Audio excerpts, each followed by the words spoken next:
5, 4, 3. Andre! Hey, Janice! We are here in the studio. Wait. Start spreading the news. No. I'm Enough of that. leaving today. Enough of that. All right, Janice. I want to start the kick. I am so excited today. I am too. Besides the weather. Yes. You know why?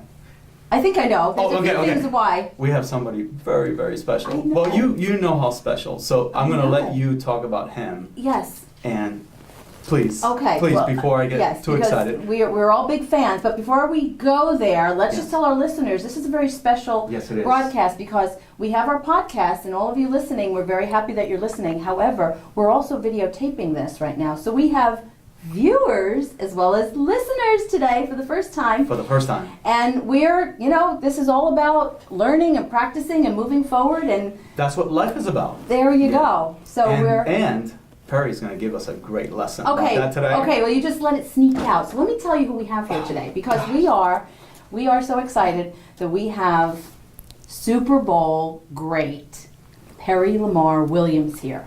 Now let me tell you, Perry Lamar Williams was born right here in Hamlet, North Carolina. He played football for the NC State Wolfpack, and in 1984, and he was the 7th round pick for the New York Giants.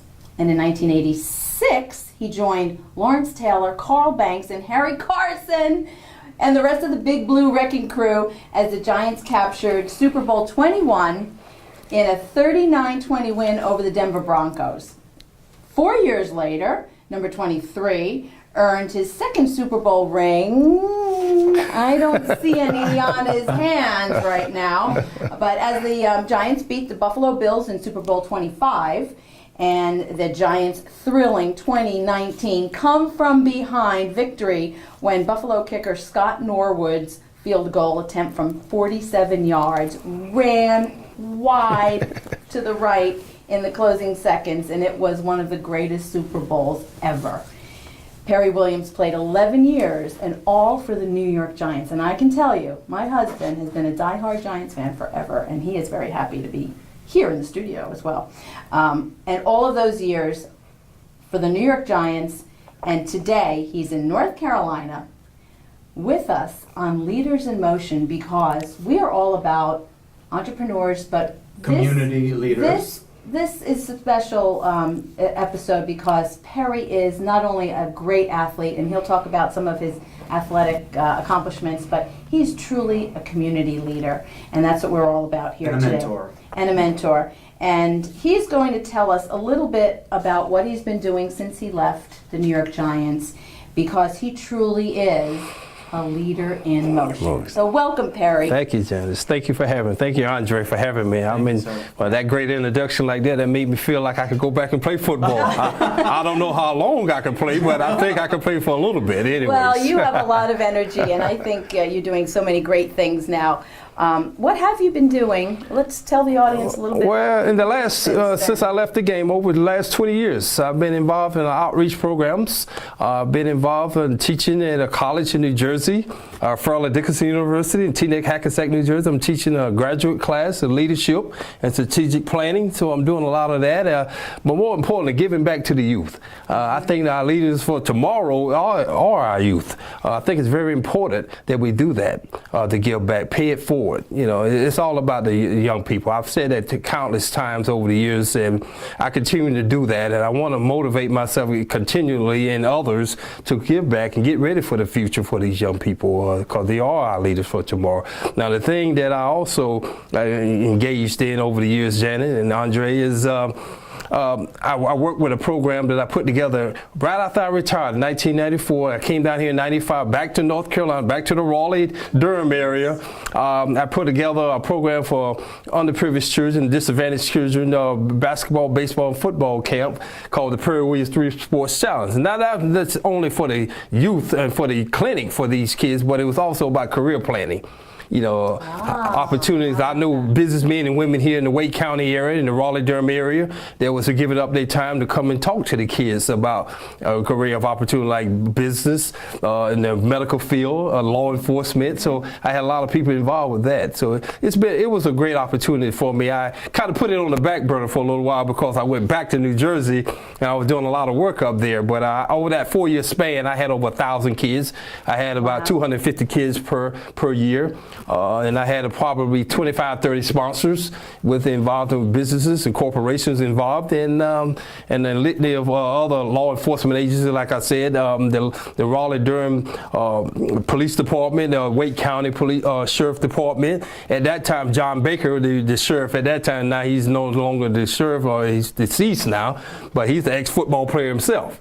So, so a lot of people got involved in it, and I was happy to be able to do that. So that's one of my missions now, is to resurrect that Perry Williams Street Sports Challenge again and get these young people ready to go for the future. Yeah, and they look at you and they see success, and there's always, we need mentors. Everybody needs a mentor. And a little birdie told me that when you were very, very, very young, you had a very important person in your life that was a mentor.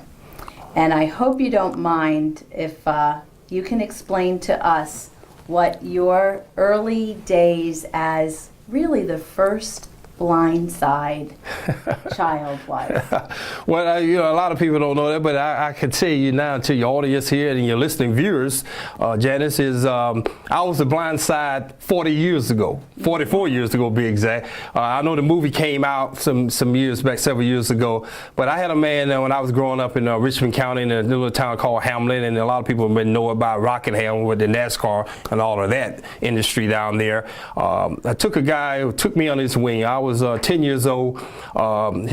His father, his son, was one of my classmates, and he said that I wanted to play sports, and he introduced me to the game. And I got involved with the sport, and my grandmother did not necessarily want me to get involved in sports, especially football, my mother, because she thought I'd get hurt and she didn't have the money to pay for my medical bills if something did happen. But nevertheless, my grandmother, kind of nudged my mother on and said, let him go and it'll be good for him. And I got involved. And this guy's name is Charlie Bishop. Charlie Bishop was not only was a coach and a friend of mine, but he was like a father figure to me. He was a great football player himself. He played at East Carolina University many years ago, back in the 50s, early 60s. Several years, about 4 years ago, 5 years ago to be exact, he was inducted to the East Carolina Hall of Fame for football. Wow. So he was a great ball player himself, a student athlete at that time. And he came to Richmond County, and he started up in the early 60s, and that's when I met him in 1971, and through his son. I was in the 5th grade, 10 years old, and I was introduced to it, and I just started loving the game, and I got involved, and I just could not get enough of it. But I went from football to track and field until Little League baseball, so we did it all. And for a number of years, actually to be exact, 8 years, from 10 to 18, wow. He was my mentor. Did you live with their family? Or no, well, basically, in a way I did. I had my mom and my grandmother. I'm a product of a broken up. My mother and father divorced when I was 3 years old. So my grandmother took my mother and I in, and they helped my mother raise me. But for those 10 to 18, I was with the Bishop family. It was like the Bishop family plus one. So, you can imagine this, going down the highway in 1995, going down Interstate 95, not in 1985, but back in 1971, going down to Interstate 95, a carload of kids here, blonde-haired, blue-eyed kids, and then a little black kid sitting in the back of the seat with them. And, it was something to be, to be noted on. But nevertheless, how did that help you? I'm sorry. That's an amazing story. I just wanted to really bring my story to light, because you said 10 years old. I was 10 years old when I got here from Cuba. I didn't know English, and I also had a mentor. So a year or two later, I had my 5th grade teacher, Miss Faulkner. I can still remember, in West New York, New Jersey, that said, "You're a very smart boy.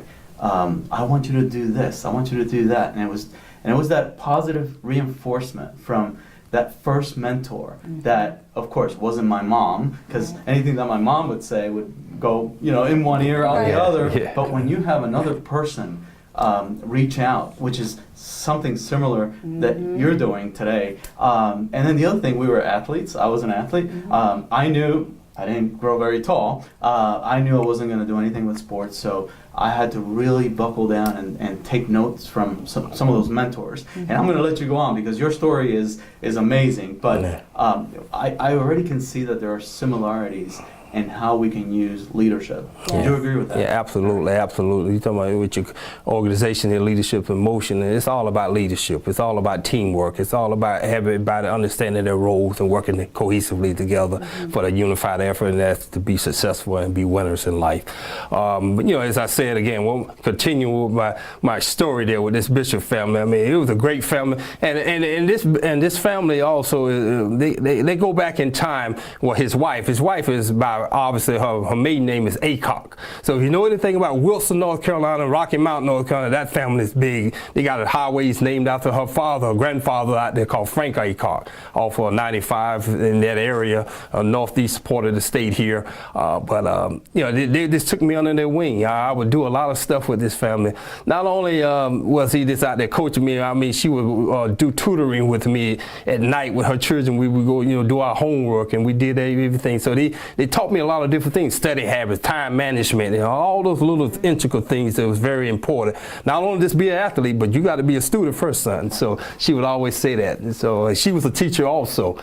So, you know, so I had 2 teachers in the house with me at all times. So a coach and 2 teachers. So, and then when I went home, then I had my mother and my grandmother. So now I had a litany of a lot of people, you know, was positive people was there with me, and it made a world of difference for me. Well, you were saying earlier that you didn't want to just be known as, well, I don't want to put words. A dumb jock, you can say it. Football. So you went to school and studied criminal justice at NC State, yes. NC State, and I went back to school and I got a master's degree in public administration. And what brought you up to Fairleigh Dickinson University? So, well, when I was, that's a good story there. I was talking to your husband earlier before we started here. 1985, it's a guy, which is now my boss at Fairleigh Dickinson University. His name is Ken Verkins. He was reading an article coming from Los Angeles, California, back to New Jersey from a conference, and was in the Sports Illustrated how professional athletes did not graduate from college in 1985. It was a low number of players. The ratio was very low. It wasn't very good. So he came up with this idea and the concept, and he started writing down all these different outlines and different initiatives that he thought would be something good. And he approached the New York Football Giants. And the Giants ownership and the general manager at the time, his name was George Young, they liked the concept. And they said, well, you know what, we're going to have a meeting with our team players, and we're going to get Harry Carson and another guy with our team captain, co-captain, his name was George Martin. And so we had a little meeting and said, well, we want to introduce you to this guy. So he brought his information there. And we all took to it right off. It was 17 of us that took on. At the time, I had not finished school, because in '83 when I was drafted, Janice, I went up there and I was with the team for that particular year, but I didn't get a chance to play a lot or whatever. In spring of January of '84, I came back to Raleigh to NC State, got enrolled in school, took 4 classes, took 12 hours. So all it needed is 4 more hours or 4 more classes, 12 more hours to be able to. So this came about in '85.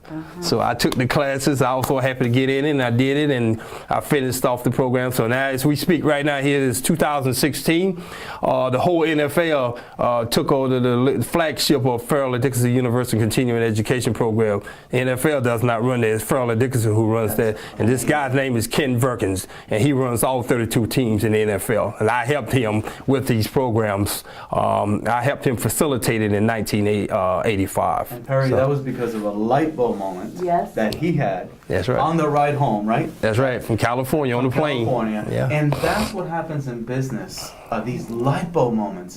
When you're a leader, like for example, Leaders in Motion, when I'm in front of entrepreneurs in the community, a lot of it is light bulb moments that I think of, and all of it is to benefit somebody else. That's right. At the same time. And now, of course, when I pay it forward, when I give it to someone else and I make somebody else's life or so day, good at that. It really comes back to me. That's right. The other thing that I love about your story that I can relate to is football really taught me about life. How do you take these young people that you are mentoring, coaching, and tell them that story about how football can teach you about life. Well, football, it teaches you an array of things, Andre. Leadership, quality skills, teach you about teamwork, teach you about cohesiveness, it teaching about, just loving one another. It's an array of things you can think about when I think about that, but sports, it's the greatest thing that was ever invented, in my opinion, yes. because it is, as you said, about teamwork, it's about dedication, commitment, dependability, accountability. Well, teach you all those elements. Look at what happens in business. In business, you want to have like-minded individuals. That's right. Well, a team cannot win if the team is not like-minded. That's right. In that game, in those 2.5 hours that you played together. Right. If you got players that are, not agreeing on things, what happens? Right. Because there's team problems, okay. and you need to solve those problems as a team. So right. the same thing Exactly. happens in business as it is in sports, as it does in the community. That's right. And I think you are just right on the money, Perry. Yeah. Tell me how that impacts your community and how you are trying to make an impact there. Well, the impact that I'm trying to make there, Andre, is to get people to buy into the concept. When you speak in the definition of leadership, and when one go look at an encyclopedia or Google it up in the technology world now instead of looking in a book for the definition, is to get an individual or individuals to buy into one's concept. Everybody got to work on the same page. And then if you can work on the same page in unison and as a group, collectively, then you'll have success. I've never met a man or a woman, Andre or Janice, that had success without having a great nucleus of people around them. You're as good as the people you surround yourself with. You can tell your audience this, you can tell the people, your listening viewers. You got to have that collective unit and the mindset of it's not an I in team. It's about we. It's about all of us collectively. And understanding the role that you have to play now. Now, everybody ain't gonna be the president. Everybody not gonna be the director or the manager. Everybody gotta have a role if you're talking about business world. And I talk about that a lot of time when I do my presentation in the corporate sector, with these people. I got a 7-step pyramid that I use to be successful. It's a couple other pyramids that I use, but the 7-step pyramid to be successful, you gotta have communication. You gotta have loyalty. You gotta have faith. Most importantly, to have faith. You gotta have respect for others. You gotta have all those things. If you can do that cohesively and do that and understand it as a leadership role, then you'll be successful. Now, the thing that I talk about on leadership, I say these 3 things also. A leader is a person who knows the way, goes the way, and shows the way. Okay? And now, if you can't do that, then you're not going to have success now in being a leader or being successful in any business. I don't care what it is. So since we're on leadership, right? A leader to me also has to be kind. That's right. What do you think about that? I believe that. Yeah, again, that's why powerful and kind at the same time, don't you think? Yeah. Oh, yeah. You got to pull out the whip when it's necessary to pull out the whip, but you don't have to do that when it's not necessary, because we all know if you're in a corporate setting, or if you're in the educational institution setting, or if you're in the sports setting, that you know that this particular individual is in charge of that, and you know that that these people know that you are in charge. You don't have to do that. Just be who you are. And being the person that you are is being sensitive and compassionate towards the individual, because they are human beings just like you are a human being. And so that's my philosophy again is, I try to treat people as I would want to be treated. You usually hear that in the biblical sense. My thing is that I love trying to help people, paying it forward, as you stated on, Andre. It's not about me, because if they have success, that means I have success. Because I want to ask you something that maybe wasn't on the pyramid, those 7 steps, and that is disappointment. And I know in 1980 was a very important year for you, and you had a disappointment. Yeah. Tell us a little bit about that year for you, because I knew you were pretty darn good at what you did. Well, as you stated, we stated early on before the show here, Janice, I was a track and field guy too. I was a 2 sports guy at NC State University. I went there on a scholarship, on a dual scholarship, and I was All-American in football as well as in track and field. 1980 rolled around. I was my sophomore year at NC State, qualified for the Olympics. The Olympic trials in 1980. what an amazing opportunity, what an amazing time it was for me. 200 meters was my race at the time. I ran other events also, but 200 what I had qualified in. Unfortunately, as you know, 1980 was a boycott for not everybody who's listening knows, because we have some millennials. Oh, okay. We're not all right. Okay. And they may not have known the news back in 1980. Well, let them brush up on the history. Was boycotted. Right. Yeah. Well, Jimmy Carter was the former president of the United States at the time, Mr. Carter, President Carter, and he decided that the USA was not going to be able to participate. I was kind of disengaged a little bit. I was disappointed, but at the same token, you know, what would have been and never know, and I never will know now, but I remember when it went by 4 years later, which was my second year with the New York Football Giants. I was a starter, and the Olympics came up in Los Angeles, California, and it was a lot of reporters and newscasters in New York, in the New York area. As you know, it's the media capital of the world. They started approaching me about whether I go to maybe try to train to get back in track and field shape to try out for the team, and I said no, because I love football. Football was always my number one sport. Track and field was like my hobby, if you will. And it's amazing to be number one in the world. Did you mention that? I don't know. Yeah, at that time I had the record for about a year, the number one in the world, and unfortunately I didn't get a chance to go and participate for the Olympics trials and try to make the team. But I've said this countless times. There was a guy in New Jersey by the name of 9-time gold medals, I think it is, and his name is Carl Lewis. Yes. So I always tell people, I think he ended up with 9 or 10 gold medals. I had to settle for 2 Super Bowl rings. So be it. Neither of which are on your fingers. No, so where are they? Well, I got my security guard down in North Carolina, which is where we at now. I'm in my home. My mother got them in the vault, so I'm gonna have to pull them out the vault pretty soon and start wearing them. So you're starting to do some speaking. Well, yeah, I'm gonna pull them out. I'm gonna pull them out. I just want to say that I can feel the kindness in you. You know, from the minute I met you, just being in this room with you, I can just feel it. What are some of the other programs that you're doing with the children, with the young people? Well, my character education initiative, I have a couple of programs that I put together. One is called the FFD1, Focus from Day One. Wow. I got one for kids, and that's K to 12 grade levels. That's not just at risk, that's all kids. At every level. I mean, I have issues, as we know in society, we have issues with inner city kids, okay? We got issues with kids in suburban areas. You know, because you come from suburban areas, I don't mean that kids don't have problems. Yes. You know, and so with that being said, I have that program, and I'll talk about, you know, life skills and life endeavors and stuff like that with that particular program. I have put another program I work with is called the MAD program, Make a Difference program. What I work with kids on that, on the life skills and, you know, character building. The other one I ran, because I ran the program in New Jersey for 5 years to be exact. In Bergen County, as you know it. Bergen County was in Paramus and Oradell, New Jersey for the Juvenile Justice Commission.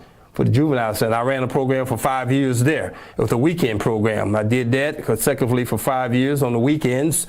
And there was incarcerated kids from 13 to 17-year-olds, co-ed. And that was called the Keep in Touch, the KIT program. So I worked with those. A lot of programs out there. So he built a football legacy, but now he is building a life legacy. That's right. And that is just as important as a human being. That's a true ambassador for the sport. Yes. You know, people can take their notoriety and their fame and do something popular and do YouTube or some reality show. And some people say that they're going to do it, but Perry is actually doing it. Living it. You know, living it. And Perry is a quiet man, but powerful and gets things done. Well, quiet, but let me tell you, he shut down the Duper brothers, the Marx brothers. Miami Dolphins. Dan Marino came with that high-powered offense to the Meadowlands, and they found out what the Giants were all about. Well, you know what, guys, the thing is with me, and I've said this countless times, a lot of different people I've met over the years, I was a quiet guy for the most part. reserved in a sense. When I played the game, when I went out there with one purpose and one purpose only, and mission only, is to get my job done. Played with relentless. I was hard-nosed and I worked hard, but away from the game, away from the field, I was just kind of reserved. And I guess to what it's led up to where it is now, I didn't have much to work on back then because I hadn't built nothing. I hadn't lived in no life at that time. Now I got a real story to tell because now I can tell about my life as a Giant. With all the great players, the Harry Carson, the Lawrence Taylors, and the Phil Simms, and the Carl Banks, and Mark Bavaro, Joe Morris's, I can go on and on and on. But see, now I got a story to tell. I didn't have a story. You can't tell something that you don't know. And so with that in mind, guys used to think, when I first got to the Giants, I said this earlier to some other people I was talking to, a lot of the guys thought I was mute and deaf because I didn't say anything. I was like a church mouse. I didn't talk. I didn't say anything. I just went into team meetings and I went to work every day. And Bill Parcells was the head coach, and the defensive coordinator at the time was Bill Belichick. So I had a litany of great coaches. Tom Coughlin, who just stepped down from the Giants, he was a wide receiver coach at one time. I had Romeo Cornell. He was the coach. He was the head coach at one time. So Charlie Weiss. I mean, you go on and on. I've been around a lot of great coaches, but these guys used to think that I was, something was wrong with this guy because he didn't never talk. But I let my, work on the field do the talking for the most part. But now it's time. The time is here. Well, I know you do a lot of speaking engagement. Yeah, now. Yeah. And I think it would be very important for whoever is listening, if they have an opportunity or they have an organization that could bring you in. Is there a number that you want to give out or a website that you can be contacted in case there's an organization that you wouldn't mind coming in? Yeah, absolutely. Well, my website, I guess, just recently got a new one out now. Christina there, my little friend, my little lady, she's taking care of me very much so, and finally got me to buy into the website business. So I call her Pocahontas, but nevertheless, she convinced me that it was time for me to move on to bigger and better things, especially that not so much just the word of mouth so much, but like the social media world a little bit. So I got the website is PerryWilliams23.com. It's pretty easy to remember. PerryWilliams23.com or PerryWilliams023@gmail.com is my email. And are you hoping to grow any of those programs anytime soon, or is there what's the life of Perry Williams today, and where do you see your first, when you leave this studio, what's your focus going to be on the next thing that you do? Well, I'm focusing very hard on the youth, and I'm doing a lot of stuff with the youth ministry. I'm getting involved heavily. It's a church that has approached me not too far from here on Route 70. I think it's called the Triangle Christian Ministry Church there, and I'm supposed to be doing a youth movement with them. They want me to come in and speak with them very soon. So I'm just going out there, and whoever want to hear me and talk to me and about working with the young people, that's what it's all about for me. My life is based on now, I think, Andre, you said it earlier, my calling. I have a calling for what I do. Now, as I was saying again early on, I didn't want to talk in front of nobody when I first got there up in New York and for many years ago, and I just wanted to do my job and go on home. And now you're reaching the world. Yeah, now. I want to tell you a little story that happened this morning. Yeah. I went to take my daughter to piano. And I mentioned to the piano teacher, Ms. Margot Hafner, at Music Academy South about the interview we were going to do. And she said to me, "Isn't he the man that is doing a lot of things with children?" And people are listening. People are paying attention. Yeah. And this is it. Yeah. You had the football life. That's right. Right? And now you have a new life. That's right. And if we can show people that a new life can begin. Let's say those entrepreneurs. People can recreate themselves all the time. Business people, kids, anybody out there. Yeah. Let's say you're failing, because at Leaders in Motion, there's no such thing as failure. That was all about our first episode. That is what we preach every single week. Yeah. There is no such thing as failure. When you feel like you're down, you look at Perry Williams and you say, wow, he's had the football life, now he's got a new life. And it wasn't easy growing up in a little rural town in North Carolina. That's right. he showed up when he was asked to show up, and he was thankful when, the family took him in, and he was respectful and did all the things that was asked And he went for back him. to school while the other Back to players were school. playing golf. That's right. That's right. Vacation Hawaii or whatever they was at, but they were doing their So- thing. Yes. So Yeah. great. So Yeah. we have reached We have reached sort of the end of the the end. episode. We could go on forever with you and with Christina in the room because you guys are really beautiful. Well, people. let me give Christina a little kudos. The Pocahontas is Christina Ray, who is our ray of sunshine here in the room, who has done some of our makeup, and she's an Arbonne representative, and I love Arbonne. And because of Christina, we have been able to connect with Well, Perry. she's a sponsor. Let's give her Let's some. give her the kudos for the sponsor of the week. That brings us right. to That the big brings us bow. to the big bow. The big bow. Oh, Janice, What is can you tell the big people bow? about the big bow? Okay, the big bow is the business of the week. Eventually, this is a little bow, but we're going to have a big bow, and all of these cards in here are going to have businesses in them. And we will select every week a business from the jar as our free sponsor for the month. So if you're interested in becoming part of the big bow, please, please, please listen to Leaders in Motion on Stitcher and on iTunes, and check us out on Facebook. Like us and send us an email. You can connect with me or you can connect with Andre. That's right. And I don't even think we have a Leaders in Motion email address yet. But We have the website. We have the website. But we have our, you can give your email. well, my email is Janice, Janice, at williamspaymentsolutions.com. And you can reach me at Quintana2020 at nc.rr.com. And our Leaders in Motion website is leadsinmotion.com. Yeah. With So that- hopefully we'll have a big splash and your business will be free for the week of advertising. We may even come and see you in your store if you're nearby. And Well, now I just want to give a big thank you to Perry again You're welcome. for taking time away from your family and things that you're doing on the weekend. and I know you have a dinner date that you have to get to. Yeah, that's and right. we've held you a little bit. We have but- enjoyed so much being here with you today. I can't say it enough. I appreciate that. I appreciate your opportunity to be here with both of you. I thoroughly enjoyed it, and hopefully you continue to grow, prosperity, and do all of the great things that you want to do. And that's all what it's all about. It's about positive reinforcement. It's about believing it's achieving, and that's one of my mottos. And Believing is achieving. That is great. We have to put that on the He website. has so many nuggets. You have so many. Thank you, Valuable. Thank you, As I Andre. call it. Thank you, Perry. All righty. And with that, I guess we'll say goodbye. All right. My All right. pleasure. Thank you. All righty. Thank you. Take Good luck care, so everybody. much. Bye, listeners. Bye. Have a good week. All right.